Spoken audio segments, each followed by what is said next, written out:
Good morning, everybody. Taking a live look over downtown Denver. Absolutely lit up. Not quite as lit up as last night at the Parade of Lights. Such a fun time there. Felt perfect, too, actually. This morning, however, might be just a bit colder. Jordan Chavez, Anusha Roy, and Keely Chalmers here with you to start off your Sunday. Hey, downtown is gorgeous right now. Oh, I love it. But there was so much going on because you were out in the Boulder Parade yesterday, I went to the Parade of Lights in Boulder. Okay. Yeah, because my kids are 9 and 11 and they love the candy. They just That's fair. I understand. Yeah. Lots of candy being thrown out, but also beautiful floats and, you know, lots of kids out there, smiles. Yeah. It was certainly chilly, that is for sure. I don't know. Yeah, it was cold to me everywhere. I certainly bundled up, but yes, temperatures dropped down into the 30s for the parade times last night. We're in the upper 20s right now as we take a look outside of downtown Denver. 28 degrees right now, so it is clear, but it is certainly cold out there. Not quite the 30s, the parade temperatures, but it is going to be warming up back into the 50s as we head into the afternoon. So that is the good news for folks who like those warmer temperatures. Here's a look at your satellite and radar and really just getting that zonal flow, those clouds moving in. We are dry at this point, and it looks like for the I-25 corridor we're going to remain dry through the week. It's the mountains that are going to get the snow. Here's a look at your forecast for today. Again, partly sunny skies. We'll see plenty of sunshine. We're going to get up into the mid-50s. We'll be clearing overnight, dropping back down to the 40s, and then your forecast for today, 55. That's what your metro area forecast is for. So another day of very warm temperatures, and overnight we're going to drop down to the freezing point, 32 degrees. Tomorrow, a little bit cooler, but still in the low 50s, mostly sunny. Those winds, they're going to pick up. Those winds gusting up to 25 miles per hour. But we talked about that mountain snow, and we'll kind of break down how much we can expect up there and where coming up in your full forecast. All right, thank you.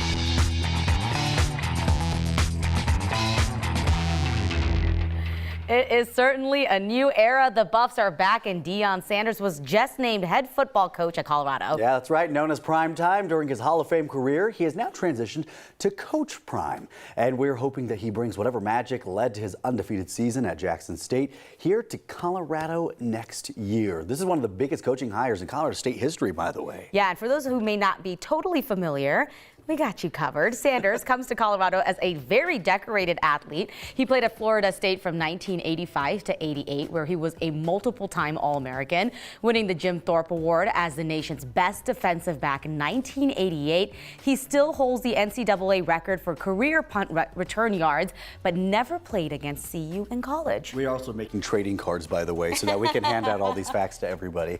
He was the 5th player taken in the 1989 NFL Draft by Atlanta, where he played for 5 years, and he won a Super Bowl in his first season with the 49ers, then went on to win another Super Bowl with the Cowboys. As somebody who grew up in Cowboys country, that was a very big deal. Deion Sanders is still a name spoken around there.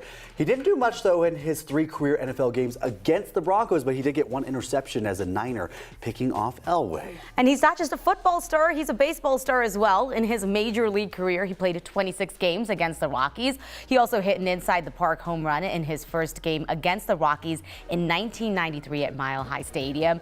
In all, he played 9 seasons in the MLB, starting with the Yankees in 1989. And we're hearing he can sing and dance and play music and all that stuff. What other talent just a magical person that's here. We're going to talk a little bit more about him coming up in our later hours over on Channel 9, so stick around for that. It is now 6:04 on your Sunday morning, and in other headlines, the Colorado Bureau of Investigation needs the public's help finding a missing pregnant woman. 28-year-old Rihanna Nikki Birch Woodhill was last seen this past Sunday. She was seen around 2 in the morning in the 600 block of Goddard Avenue in Ignacio, Colorado. It's about 30 minutes just southeast of Durango. CBI says Birch Woodhill is in her 2nd trimester of pregnancy and has multiple tattoos of the name Luis on her face and neck. CBI says she has brown hair, brown eyes. She's 5'5" and about 160 pounds and affiliated with the Omaha tribe. If you see her, you are asked to call 911.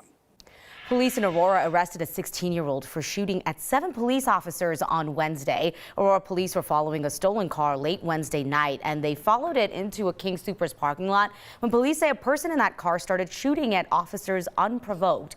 Officers engaged in what they're calling a gun battle with that suspect. No officers were hurt, but 4 police cars were hit, and the suspect drove away into a neighborhood where that car ended up crashing. Officers then found a 16-year-old boy in a field near where that car crashed.